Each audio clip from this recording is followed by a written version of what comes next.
Bapak, Ibu, Saudara-saudari, adik-adik yang saya kasihi dalam Tuhan, sekali lagi selamat pagi untuk kita semua. Hari ini adalah selain Minggu Paskah ketiga, kita juga mengenal bahwa bulan Mei sebagai bulan apa? Maria. Sebagai bulan Maria, Oktober baru bulan Rosario. Gereja Katolik memperingati devosi kepada Bunda Yesus.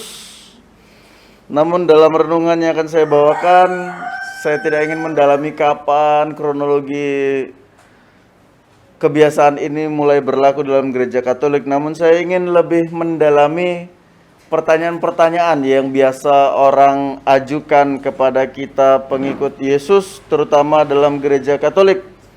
Orang sering bertanya, mengapa orang Katolik berdoa kepada Maria? Maria kan bukan Tuhan. Mengapa orang Katolik menyembah Maria?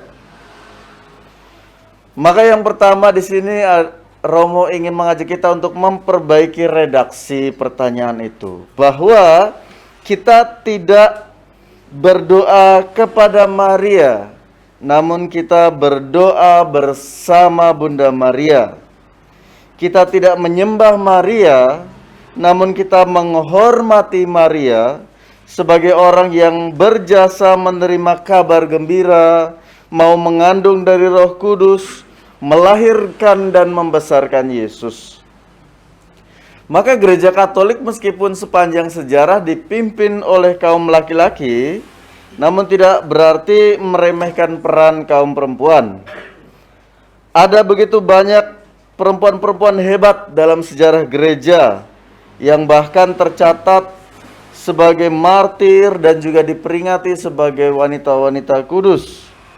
Dalam kehidupan liturgi pun kaum perempuan sering atau banyak mengambil bagian, ya. Tadi ada lektor, juga ada perempuannya. Juga yang hadir di sini kalau dihitung-hitung mungkin lebih banyak yang perempuan atau laki-laki. Hampir sama. Di banyak gereja lebih banyak perempuannya, ibu-ibu, wanita muda maupun anak-anak. Lebih banyak yang aktif ke gereja itu yang kaum perempuan. Bagaimana mungkin kita ingin dekat dengan Yesus bila kita tidak dekat dengan orang yang paling dekat dengannya, yakni Maria. Sebab Maria adalah orang pertama yang memeluk Yesus ketika ia lahir di palungan di kandang di Bethlehem. Dan juga orang terakhir yang memeluk Yesus ketika Yesus diturunkan dari salib. Bahkan juga kita ingat pesan Yesus di penghujung nafasnya. Dia berpesan kepada para murid. Yesus berkata, inilah ibumu. Dan juga kepada Maria, inilah anak-anakmu. Ini mau menggambarkan kepada kita bahwa kita dipersatukan sebagai saudara seiman. Bukan hanya sebagai saudara sekandung atau saudara sedarah, namun kita disatukan sebagai saudara dan saudari seiman. Maka apa yang mesti kita lakukan sebagai saudara-saudari seiman? Yang pertama kita belajar dari bacaan pertama tadi, bahwa kita diajak untuk jadilah orang yang tidak mudah main hakim sendiri. Dalam bacaan pertama tadi kita dengar bahwa para murid itu dihakimi oleh para tetua Yahudi. Kita lihat bahwa kita diajarkan untuk tidak mudah menghakimi karena kita punya satu hakim, yaitu Tuhan sendiri. Ya, bahkan dalam hukum tata negara, main hakim sendiri ini dilarang. Ya, ada hukumnya. Contoh kalau ada yang merampok, mencopet, lalu ditangkap, lalu dikeroyok, digebukin. Nah, itu nanti yang mengeroyok itu mereka juga bisa kena hukuman. Maka harus berhati-hati. Kalau ada yang bersalah ya cukup ditangkap dan serahkan kepada pihak yang berwajib. Demikianlah yang dialami oleh para murid dalam bacaan pertama, di mana mereka mengalami tindakan dihakimi. Bahkan mungkin kebiasaan manusia untuk saling menghakimi orang lain yang tidak sepaham, yang tidak sepemikiran, yang tidak sependapat, mungkin masih ada hingga saat ini. Atau bahkan kita sendiri adalah orang-orang yang mudah menghakimi orang lain karena perbedaan-perbedaan itu.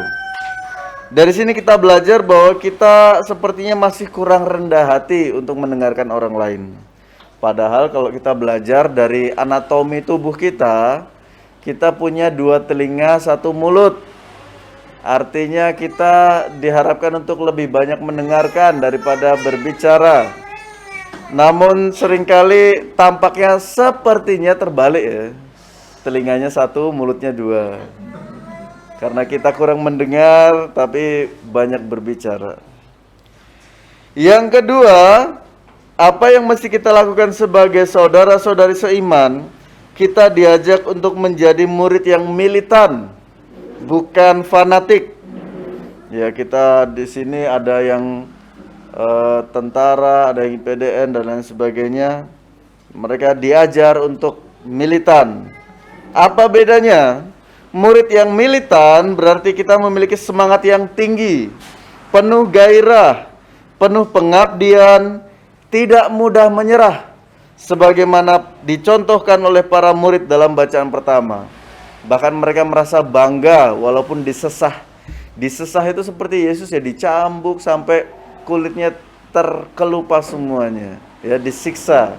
Tapi bukannya mereka takut, justru semakin mereka semangat bahwa dengan keyakinan mereka, iman mereka yang meneguhkan, mereka percaya bahwa mereka ada di jalan yang benar.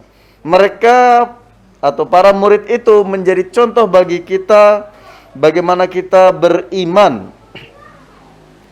Beriman itu harus juga didampingi dengan sikap kritis. Kita mencari tahu, mengetahui bagaimana atau mengapa dalam agama saya harus melakukan ini, saya harus melakukan itu, sehingga kita tidak melakukan apa yang diajarkan oleh gereja sekedar ikut-ikutan atau melakukan sesuatu tanpa penjelasan. Dengan demikian, jika kita mengenal apa yang kita lakukan, makna di balik apa yang kita lakukan, tentu kita akan semakin mencintai dan juga dipenuhi oleh daya roh kudus tentunya ya, bukan roh kuda yang sembarangan itu. Yang ketiga, apa yang mesti kita lakukan sebagai saudara-saudari seiman? Dalam bacaan Injil, kita perlu mencontoh untuk menjadi murid yang dikasihi Tuhan. Murid yang dikasihi Tuhan itu yang tadi berteriak, "Itu Tuhan." Berteriak kepada Petrus ya. Menjadi murid yang dikasihi Tuhan berarti kita siap untuk menjadi saksi yang tahu dan menjalankan mana perbuatan-perbuatan yang dikehendaki Tuhan. Sehingga kita dapat berseru kepada orang-orang, itu Tuhan, atau itu pekerjaan-pekerjaan Tuhan, atau itu bukan pekerjaan-pekerjaan Tuhan. Sehingga kita dapat memilih dan memilah apa yang harus kita lakukan dan juga apa yang harus kita wartakan kepada orang-orang di sekitar kita. Maka menjadi murid-murid yang diharapkan dalam bacaan-bacaan suci hari ini adalah bagaimana kita mampu teguh ya, teguh dan tegar untuk menjadi murid-murid Yesus dan juga berani mewartakan dalam situasi apapun. Ini tentu menjadi PR untuk kita, menjadi tugas untuk kita yang perlu kita perjuangkan. Tidak mudah, namun tidak berarti tidak mungkin. Marilah kita satukan hidup kita dalam kurban Ekaristi hari ini.